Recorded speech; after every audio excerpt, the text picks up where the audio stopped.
আমাদের আবরার ভাই আমাকে বলেছিলেন যে তারুণ্যের এই ফিতনাময় পরিবেশে তারুণ্যের বা তরুণ প্রজন্মের কী কী বিষয় করণীয় এর উপরে একটা মুখতাসার বয়ান প্রস্তুত করতে।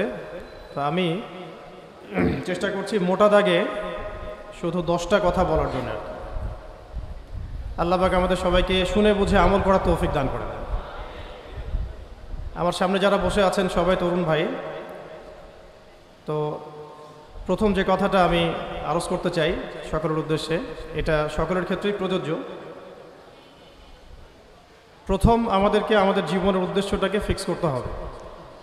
আমরা এই পৃথিবীতে কী উদ্দেশ্যে এসেছি এই উদ্দেশ্যটাকে বোঝা এবং সেই অনুযায়ী আমল করা, এটা হলো আমাদের জীবনের প্রথম কাজ। তো উপস্থিত তারুণ্যের প্রতি আমার প্রথম আজকের নাসিহাত যে আমরা যেন আমাদের জীবনের লক্ষ্য এবং উদ্দেশ্যটাকে উপলব্ধি করতে সক্ষম হই। আল্লাহ পাক সবাইকে তৌফিক দান করে দেন। এ বিষয়ে দুটো কথা আলোচনা করতে চাই।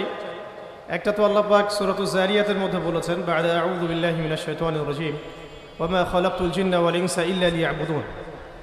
আমি জিন জাতি এবং মানব জাতিকে শুধুমাত্র আমার ইবাদত করার জন্যই সৃষ্টি করেছি। তো এখান থেকে আমরা বুঝতে পারছি যে এই পৃথিবীতে আল্লাহ পাক আমাদেরকে পাঠিয়েছেন শুধুমাত্র তার ইবাদত করার জন্যই।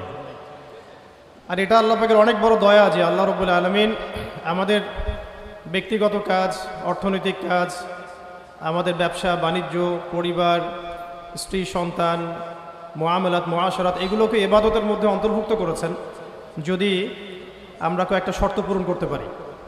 কাজগুলো যদি আল্লাহ পাকের সন্তুষ্টির জন্য হয় এবং রাসূল সাল্লাল্লাহু আলাইহি ওয়াসাল্লামের তরিকা মোতাবেক হয় এবং রিজিক যদি হালাল হয়, ইনশাআল্লাহ তাআলা স্ত্রীর মুখে অন্ন তুলে দেওয়াও নেকির কাজ বলে গণ্য হবে ইনশাআল্লাহ।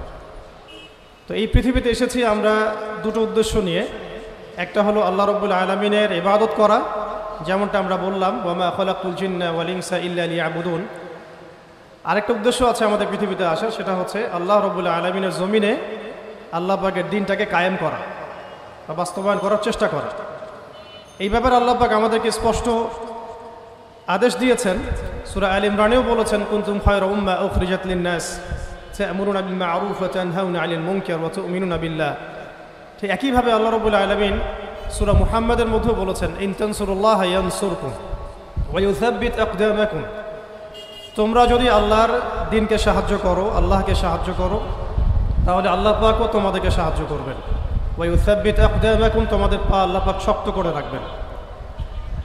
আর ওয়া ইন তাতাওয়াল্লাউ ইয়াস্তাবদিল কওমান গায়রাকুম, আর তোমরা যদি মুখ ফিরিয়ে নাও, পৃষ্ঠ প্রদর্শন করো, তাহলে জেনে রেখো আল্লাহ পাক অন্য কওমকে তোমাদের স্থলাভিষিক্ত করবেন এবং তারা তোমাদের মতো হবে না। এই আয়াতগুলো থেকে আমরা বুঝতে পারছি যে আল্লাহ রাব্বুল আলামিনের জমিনে তার দ্বীন কায়েম করা, তার দ্বীনের সহযোগী হওয়া, দ্বীন ইকামতে দ্বীনের কাজ করা, দ্বীন প্রতিষ্ঠার জন্য কাজ করা, এইটা আমাদের পৃথিবীতে আসার অন্যতম একটা উদ্দেশ্য। তাই আমি তরুণ ভাইদেরকে হৃদয়ের অন্তঃস্থল থেকে অনুরোধ করব, জীবনের উদ্দেশ্য সম্পর্কে আমরা সচেতন হই।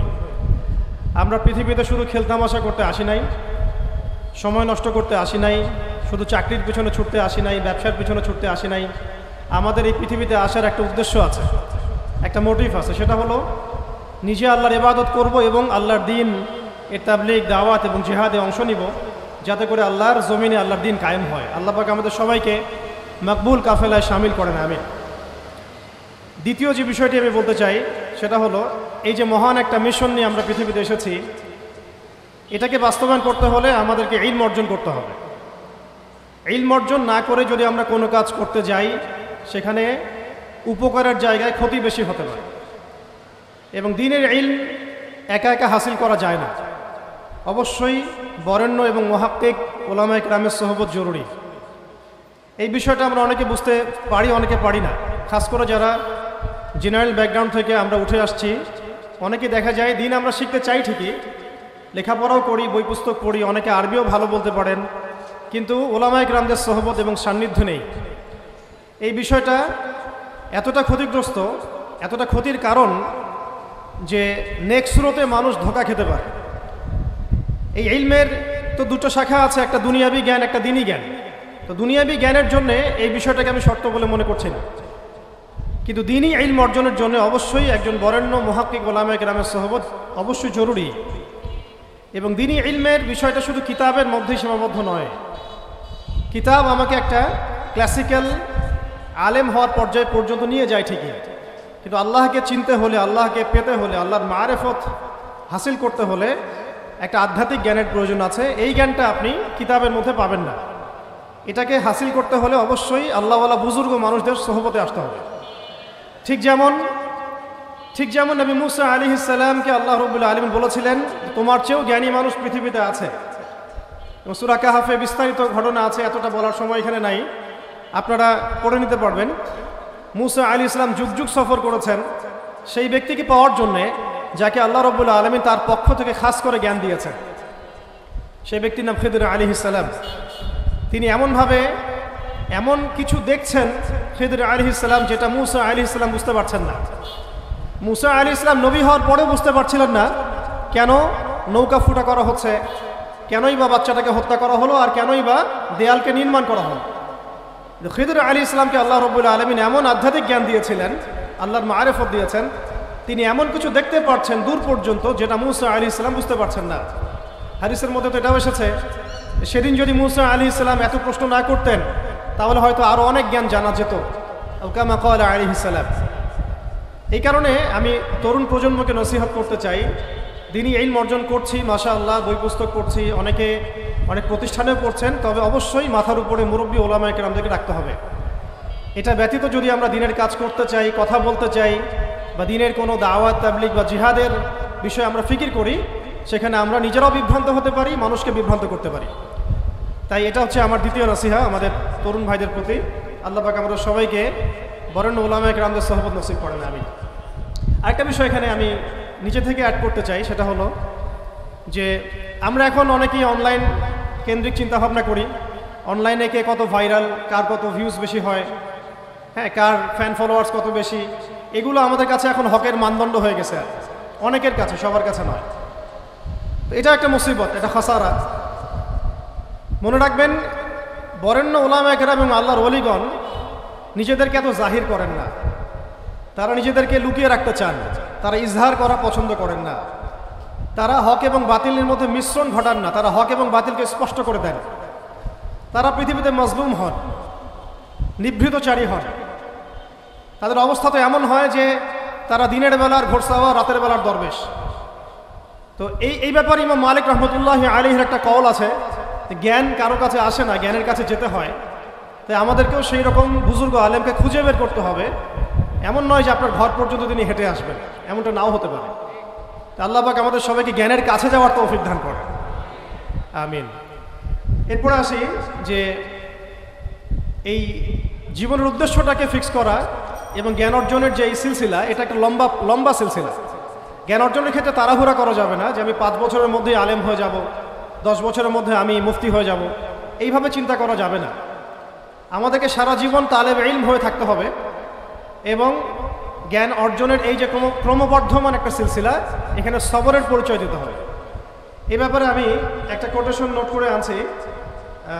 আমাদের শ্রদ্ধেয় আলেম, বরেণ্য আলেম আল্লামা তাকি উসমানী সাহেবের যে কিতাব আছে তাসাউফ এবং আত্মশুদ্ধি, এই কিতাবের মধ্যেও পাওয়া যায়, এবং তার ভাই রফি ওসমানী সাহেবের একটা কিতাব আছে, সেখানেও এই কথাটা, একই কথাই আছে যে একজন তালেব ইলমকে বা একজন আল্লাহকে চাহনেওয়ালা একজন ব্যক্তিকে এই 4টা গুণ হাসিল করতে হবে। জীবনের উদ্দেশ্য ঠিক করার পরে যখন আমরা ইলম অর্জন করতে যাব, তখন এই 4টা গুণ হাসিল করার চেষ্টা করবো ইনশাআল্লাহ। আল্লাহ পাক সবাইকে তৌফিক দান করেন। প্রথম গুণটা হচ্ছে শুকর, আল্লাহ পাকের শুকর আদায় করা। এটা এত বড় একটা গুণ যাকে আল্লাহ রাব্বুল আলামিন কৃতজ্ঞতা স্বীকারকারী অন্তর দিয়েছেন, সে হচ্ছে পৃথিবীর ধনী মানুষ। চলতে ফিরতে উঠতে বসতে সবসময় আমরা আল্লাহ পাকের নিয়ামতগুলো স্মরণ করব এবং সবসময় বলতে থাকবো আলহামদুলিল্লাহ, বলতে থাকবো আলহামদুলিল্লাহ। আল্লাহুম্মা লাকাল হামদ হামদান কাসীরান তাইয়িবান মুবারাকান ফীহি কামা ইয়ানবাগী লিজালালি ওয়াজহিক ওয়া আযীমি সুলতানিক। আল্লাহ পাকের শুকরিয়া যে যত বেশি আদায় করবে, আল্লাহ পাক বলেছেন লা ইন শাকারতুম লা আযীদান্নাকুম, তোমরা আমার শুকরিয়া আদায় করো, আমি তোমাদের প্রতি আমার নিয়ামতকে বাড়াই দেব। ওয়া লা ইন কাফারতুম ইন্না আযাবি লাশাদীদ, তোমরা যদি আমার অকৃতজ্ঞ হও, জেনে রাখো আমার আযাব বড়ই কঠিন। তো উস্তাদগণ লিখেছেন একজন তালেবে ইলমের অবশ্যই শুকর গুজার অন্তর থাকতে হবে। আমাদের উলামায়ে কেরাম করে কথাটা বারবার বলেন যে কলবুন শাকির শুকরগুজার, কৃতজ্ঞতা স্বীকারকারী একটা অন্তর থাকতে হবে। সবসময় চিন্তা করব আমাকে আল্লাহ কি দিয়েছেন, এটা চিন্তা করব না আমাকে আল্লাহ কি দেন নাই। আল্লাহ পাক আমাকে সুস্থ রেখেছেন, নিরাপত্তা দিয়েছেন, আমি খাচ্ছি, পান করছি। এই যে নিয়ামত, আল্লাহ পাকের যে অগণিত নিয়ামত, এটাকে স্মরণ করা এবং সে অনুযায়ী শুকরিয়া আদায় করা। আল্লাহ পাক সবাইকে শুকরিয়া আদায় করার তৌফিক দান করেন। এই যে 4টা ওজিফার কথা বলা হচ্ছে, এটা কিন্তু থানভী রহমতুল্লাহি আলাইহি তার যে খলিফা ডক্টর আব্দুল হাই মোহাম্মদ আরেফি রহমতুল্লাহি আলাইহি তাকে দিয়েছিলেন, তিনি তার ছাত্রদেরকে দিয়েছিলেন। এটা আপনারা তাসাউফ আত্মশুদ্ধি বইয়ের মধ্যে পাবেন। তো দ্বিতীয় এখানে যে বিষয়টা বলা হয়েছে সেটা হলো সবর করা। জ্ঞান অর্জন করতে হলেও সবর করতে হবে, আল্লাহকে পেতে হলেও সবর করতে হবে, দাওয়াত ও তাবলীগেও সফর করতে হবে, জিহাদের মাঠেও সবর করতে হবে। আমাদের ব্যক্তি জীবনে সবর থাকে, পারিবারিক জীবনে সবর, ব্যবসায় সবর, চাকরিতে সবর। যেটাই আমার মর্জির খেলাফ হচ্ছে তখনই সবর করতে হয়। আর এটা একটু কঠিন, এই কারণে আল্লাহ রাব্বুল আলামিন সবরের সাথে মাইয়াতের ঘোষণা দিয়েছেন। যে ব্যক্তি সবর করবে আল্লাহ তার সাথে থাকবেন ইনশাআল্লাহ। এই জন্য আল্লাহ পাক বলেছেন ইন্নাল্লাহা মাআস সাবিরিন, সবরকারীদের সাথে আল্লাহ পাক আছেন। এটা কঠিন, এই কারণে যখন মর্জির খেলাফ কোনো কিছু হবে তখন আমাদের আলেমগণ বলেন সবসময় পড়তে থাকা যে ইন্না লিল্লাহি ওয়া ইন্না ইলাইহি রাজিউন। এটা মাইয়াতের সাথে খাস দোয়া নয়, এটা শুধু মৃত্যুর সাথে খাস কোনো দোয়া নয়। এটা যখনই সবরের হালত আসবে তখনই পড়তে হয় ইন্না লিল্লাহি ওয়া ইন্না ইলাইহি রাজিউন। কারণ উলাইকা আলাইহিম সালাওয়াতুম মির রাব্বিহিম ওয়া রাহমা ওয়া উলাইকা হুমুল মুহতাদুন। এটা হেদায়েত পাওয়ার মাধ্যমও বটে এবং তাদের সাথে আল্লাহ পাকের রহমত আছে। তো শুকরগুজার অন্তর এবং সবরকারী অন্তর আল্লাহ পাক সবাইকে নসিব করেন, আমিন। 3 নম্বরে উস্তাজগণ বলেছেন তওবা, বেশি বেশি তওবা করতে বলা হয়েছে। চলতে ফিরতে উঠতে বসতে সবসময় আমরা আস্তাগফিরুল্লাহ ওয়া আতুবু ইলাইহি পড়ার অভ্যাস করি। যে যত বেশি তওবা করবে তার হৃদয় তত পরিচ্ছন্ন হবে, গুনাহ মাফ হবে। পরিচ্ছন্ন কলবের মধ্যেই আল্লাহ পাকের নূর এবং মারিফত নাজিল হবে ইনশাআল্লাহ। অপরিচ্ছন্ন কলবের মধ্যে কিন্তু আল্লাহর নূর নাজিল হয় না। তাই উলামায়ে কেরাম বারবার অন্তত দিনে 100 বার আস্তাগফিরুল্লাহ ওয়া আতুবু ইলাইহি পড়তে বলেন। আল্লাহ পাক আমাদের সবাইকে পড়ার তৌফিক দান করেন। আর 4 নাম্বার যেটা এই কিতাবে এসেছে সেটা হচ্ছে ইস্তেআযা, অর্থাৎ ভবিষ্যতের কোনো বিষয়ের জন্য আমাদের যদি আশঙ্কা সৃষ্টি হয়, না জানি এটা আমার উপর বিপদ আসবে কিনা, ভয়, আশঙ্কা, আতঙ্ক, এই বিষয়গুলো যদি আমাদের ভিতরে আসে, অর্থাৎ ভবিষ্যৎ নিয়ে কোনো শঙ্কা, তখন বেশি বেশি আল্লাহর কাছে আশ্রয় প্রার্থনা করতে বলা হয়েছে। পড়তে বলা হয়েছে আউযু বিল্লাহ অথবা আউযু বিকালিমাতিল্লাহি তাম্মাতি মিন শাররি মা খালাক অথবা আউযু বিল্লাহি মিনাশ শাইতানির রাজীম আউযু বিল্লাহিস সামিউল আলীম মিনাশ শাইতানির রাজীম মিন নাফখিহি ওয়া নাফসিহি ওয়া হামজিহি।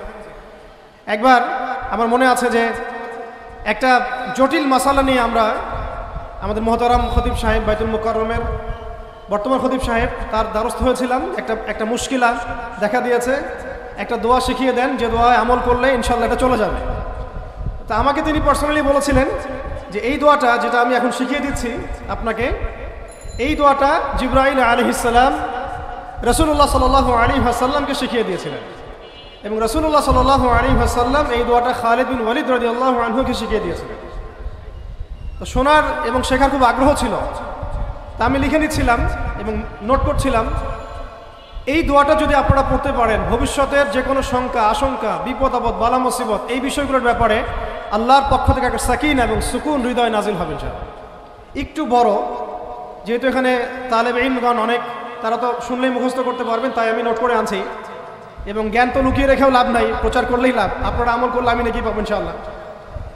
তো এই দোয়াটা হচ্ছে আউযু বিকালিমাতিল্লাহি তাম্মাতিল্লাতি লা ইউজাবিজুহুন্না বাররুন ওয়ালা ফাজির মিন শাররি মা খালাকা ওয়া যারআ ওয়া বারআ ওয়া মিন শাররি মা ইয়ানজিলু মিনাস সামাই ওয়া মা ইয়া'রুজু ফিহা ওয়া মিন শাররি মা যারআ ফিল আরদি ওয়া মা ইয়াখরুজু মিনহা ওয়া মিন শাররি ফিতানিল লাইলি ওয়ান নাহার ওয়া মিন শাররি তাওয়ারিকিল লাইল ইল্লা তাওয়ারিকা ইয়াতরুকু বিখাইরিন ইয়া রাহমান।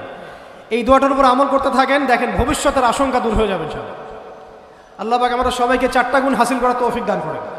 এইগুলো লম্বা কথা বলা যায়, আমি সংক্ষিপ্ত করে বললাম যে আল্লাহ পাক আমাদেরকে জীবনের উদ্দেশ্যটাকে ফিক্স করার তৌফিক দান করেন, যে আমরা পৃথিবীতে এসেছি আল্লাহর ইবাদত করতে এবং তার দিন কায়েম করতে। এবং এই মিশনে আমাদের প্রথম দরকার হচ্ছে দ্বীনি ইলম অর্জন করা, এবং এটা একটা লম্বা সিলসিলা, এই ব্যাপারে তাড়াহুড়া না করা। এবং 3 নাম্বার, বুজুর্গ ওলামা ইকরামদের সোহবতে থেকে দ্বীনের জ্ঞান হাসিল করা।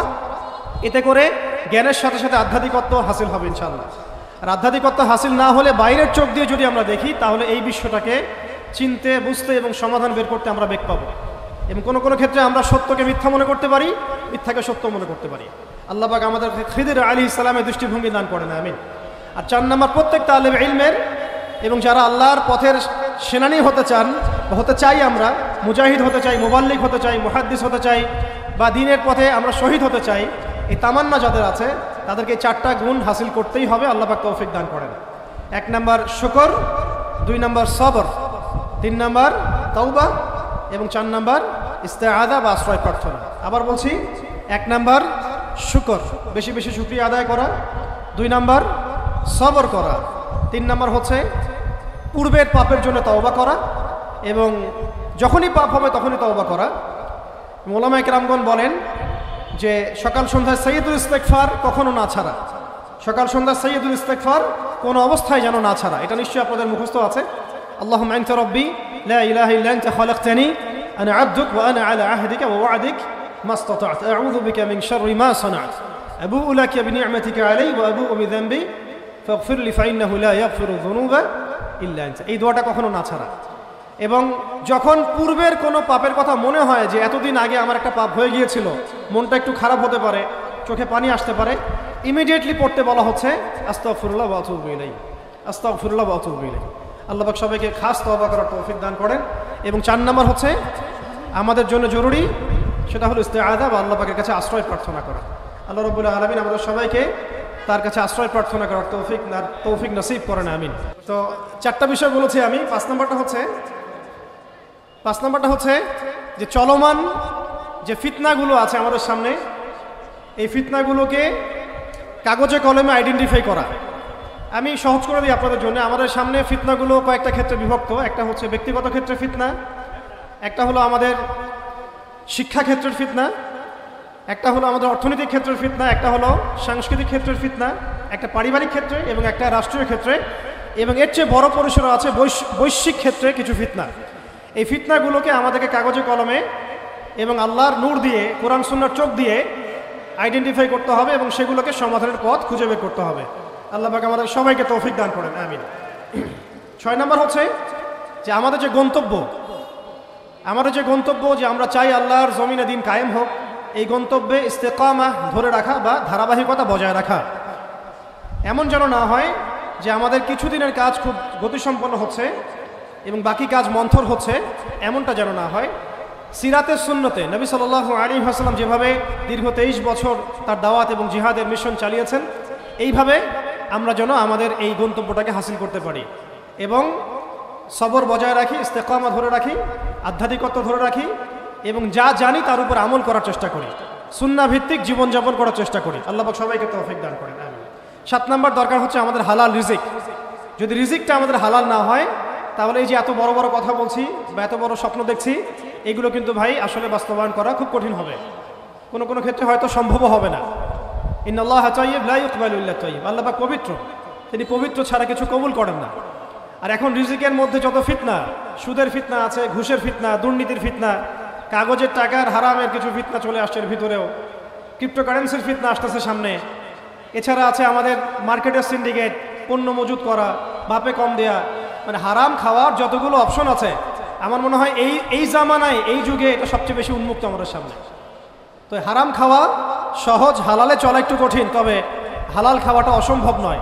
আল্লাহ পাক সূরা তালাকের মধ্যে বলেছেন, ওয়া মান ইয়াত্তাকিল্লাহ ইয়াজআল লাহু মাখরাজা, যে ব্যক্তি আল্লাহকে ভয় করে আল্লাহ পাক তার জন্য রাস্তা বের করে দেন।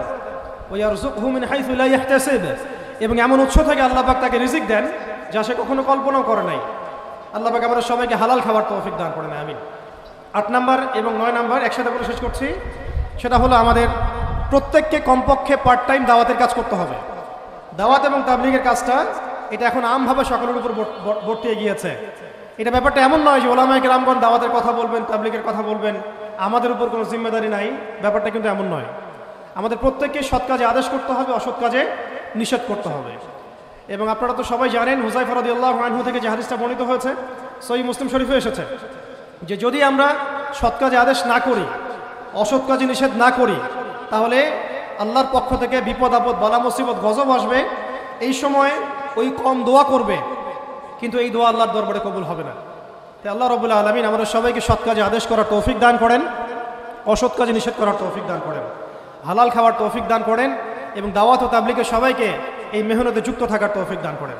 আর সর্বশেষ যে কথাটা বলতে চাই সেটা হলো, এই দিন কায়েমের যে স্বপ্ন, এই স্বপ্নে আমাদের সবার দাওয়াতের সাথে জিহাদের তামান্না থাকতে হবে, শাহাদাতের মৌতের তামান্না থাকতে হবে। আমি আবারও রিপিট করছি, এই মিশনে আমাদের সবাইকে দাওয়াত এবং তাবলীগের সাথে জিহাদের তামান্না এবং শাহাদাতের তামান্না থাকতে হবে। হাদিসে স্পষ্ট এসেছে, যে ব্যক্তি জিহাদ করে না বা জিহাদের আকাঙ্ক্ষাও করে না, যে ব্যক্তি জিহাদ করে না এবং জিহাদের আকাঙ্ক্ষাও কখনো করে না, সে ব্যক্তি যেন মুনাফিকের মৃত্যুর একটা শাখার উপর মৃত্যুবরণ করলো। আল্লাহ পাক আমাদের সবাইকে নেফাকি থেকে হেফাজত করেন, আমিন। তো সম্মানিত উপস্থিতি এবং আমার সামনে উপবিষ্ট তরুণ প্রজন্মের দিনী ভাইরা, এই 10টা কাজ যদি আমরা করতে পারি, আমরা আশা করি এই 10টা কাজের সমন্বয় হলে আস্তে আস্তে হলেও আমরা ইনশাআল্লাহ তাআলা অচিরেই বাংলার জমিনে পরিপূর্ণ দিন কায়েম বলতে আমরা যা বুঝি, আল্লাহর জমিনে আল্লাহর দিন প্রতিষ্ঠা এবং শরিয়া বিধান প্রতিষ্ঠা, এটা কোনো অসম্ভব বিষয় নয় এবং এটা কোনো সময় সাপেক্ষ বিষয় হবে না ইনশাআল্লাহ। আল্লাহ পাক আমরা সবাইকে 10টা কাজ করার তৌফিক দান করেন। শেষ করার আগে আমি আরেকবার রিপিট করছি, আমাদের সবাইকে আল্লাহ পাক জীবনের লক্ষ্য এবং উদ্দেশ্যকে নির্ধারণ করার, ফিক্স করার তৌফিক দান করেন। দুনিয়ার মহব্বত আমাদের হৃদয় থেকে আল্লাহ পাক দূর করে দেন, আখিরাতের মহব্বত আমাদের মধ্যে দান করেন। দ্বিতীয় বিষয় হচ্ছে, আমাদের সবাইকে এই মিশনে কাজ করার জন্যে প্রথম যেটা দরকার, জ্ঞান অর্জন করা। সেই জ্ঞান অর্জন আল্লাহ পাক সবাইকে করার তৌফিক দান করেন এবং সেই জ্ঞান অর্জন উলামায়ে কেরামদের সোহবতে করার তৌফিক দান করেন। মাথার উপরে বুজুর্গ আলেম রাখার তৌফিক দান করেন। পাশাপাশি যে 4টা খাস গুণাবলীর কথা আমি বলেছি, শুকর, সবর এবং তওবা এবং ইস্তেআযা, এই 4টা হাসিল করার তৌফিক দান করেন। হালাল রিজিক খাওয়ার তৌফিক দেন এবং সৎ কাজে আদেশ করার, অসৎ কাজে নিষেধ করার তৌফিক দান করেন। দাওয়াত ও তাবলীগের সাথে আল্লাহর রাস্তায় জিহাদ এবং শাহাদাতের তামান্না আল্লাহ পাক আমাদের সবার কলবের মধ্যে বসায় দেন, আমিন।